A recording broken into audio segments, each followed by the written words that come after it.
Russia was preparing to attack Japan in the summer of 2021, months before President Vladimir Putin launched a full-scale invasion of Ukraine. An email featuring a letter from a whistleblower at Russia's Federal Security Service, shared with Newsweek, reveals. The email, dated March 17, was sent by the agent, dubbed the Wind of Change, to Vladimir Osechkin, a Russian human rights activist who runs the anti-corruption website gulagu.net, and is now exiled in France. The FSB agent writes regular dispatches to Osechkin, revealing the anger and discontent inside the service over the war that began when Putin invaded neighboring Ukraine on February 24. Igor Sushko, the executive director of the Wind of Change Research Group, a Washington-based nonprofit organization, has been translating the correspondence from Russian to English since it began on March 4. He has shared all the emails in full to Newsweek, including the March 17 brief. A letter authored by the whistleblower, and published by Osechkin, has been analyzed by Christo Grosev, an expert on the FSB. He said he had shown the letter to two actual, current or former, FSB contacts who had no doubt it was written by a colleague.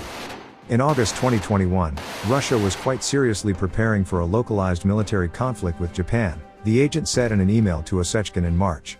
The FSB agent suggested that Russia instead chose to invade Ukraine months later.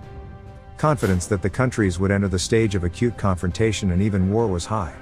Why Ukraine was chosen for war in the end, the scenario was not changed much, is for others to answer, they wrote. The whistleblower detailed movements of electronic warfare helicopters targeting Japan, while Russia's propaganda machine was also initiated, with a huge push to label Japanese as Nazis and fascists. A peace treaty formally ending World War II has never been signed by Russia and Japan, largely because of disputes over a group of islands claimed by Japan, but occupied by Russia. The Kanashri, Itarofu, Shikotan and Habamai islands of the Kuril Island chain were seized by the USSR at the end of World War II. Tokyo claims the islands as its northern territories, and the issue has strained relations between Russia and Japan for decades. According to the FSB agent, a key stumbling block between Moscow and Tokyo is the Kuril Islands. Because of their location between the large Japanese island of Hokkaido and Russia's Kamchatka Peninsula, the islands offer a number of military and political benefits. For Japan, there is a cornerstone of its modern geopolitics here. Its status as a World War II loser still prevents the Japanese from having an official military force, a foreign intelligence service and a number of other things. For the land of the rising sun, the return of the Kuril Islands would actually mean a revision, or even cancellation, of its post-war status, they wrote. Meanwhile, for Moscow, the islands are a bargaining chip, the whistleblower continued. The Heavenly Kingdom, China, takes any attempted revisions to the post-war agreements very negatively, and a potential victory for Tokyo in the dispute over the Kurils is unacceptable to Beijing. It is so unacceptable that China would easily complicate Russia's life for making such a gift. The whistleblower noted that former Japanese Prime Minister Shinzo Abe was at the time already placing a strong emphasis on both trying to negotiate with Russia over the Kuril Islands issue and reforming the country's intelligence service. Historically, Japan's military intelligence has always been at a high level, but after the defeat in World War II it was simply abolished at the behest of the victors, they wrote. In August 2021, the FSB declassified graphic information about how Soviet citizens were tortured by Japanese special services during World War II. The FSB whistleblower said that the service was tasked with launching an information campaign against Japan and Russian society. It happened, abruptly, suddenly and almost unexpectedly, they wrote.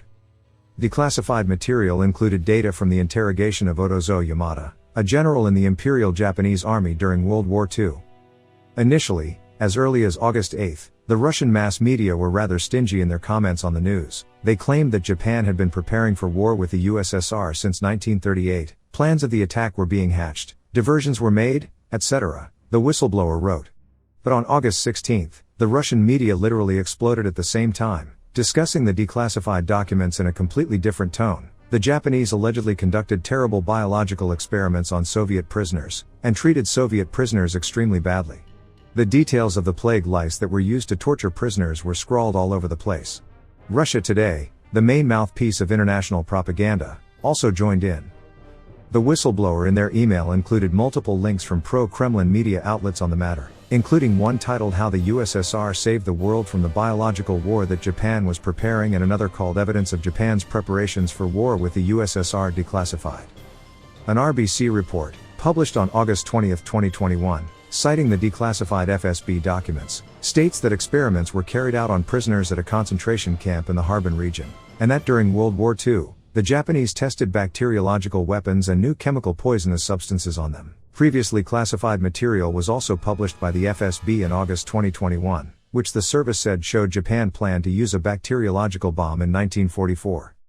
The FSB had even declassified in a timely manner at the right time when this push was beginning. It was classified this entire time, and then, Russia, declassified it right when all of this buildup was happening against Japan, and preparing the Russian population to start believing that Japanese are fascists, Sushko told Newsweek. They sort of swapped out Japan for Ukraine, he added. And both of them right, they're just insane. Just take the things that Russia was considering, before, attacking Japan, it's insane, as is the fact that Russia attacked Ukraine is insane. It's insanity. The whistleblower said there was an active spin in the Russian information space against Japan in the summer of 2021. The bet was placed on the fact that the Japanese specialized in brutal biological experiments, showed inhumanity, and had a disposition for Nazism. And they should have demilitarized after the war, but they violate these regulations, creating risks for Russia, they wrote. But on the whole, war was inevitable for Russia due to the maniacal desire for war by the leadership, and now the bulk of the combat-ready units from that direction have been redeployed to Ukraine, the whistleblower added.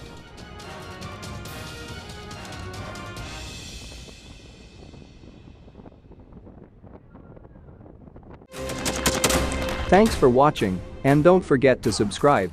Also, if you want to support Warthog Defense, please become our member and get early access to new videos, exclusive members-only videos, and become administrator in comment section.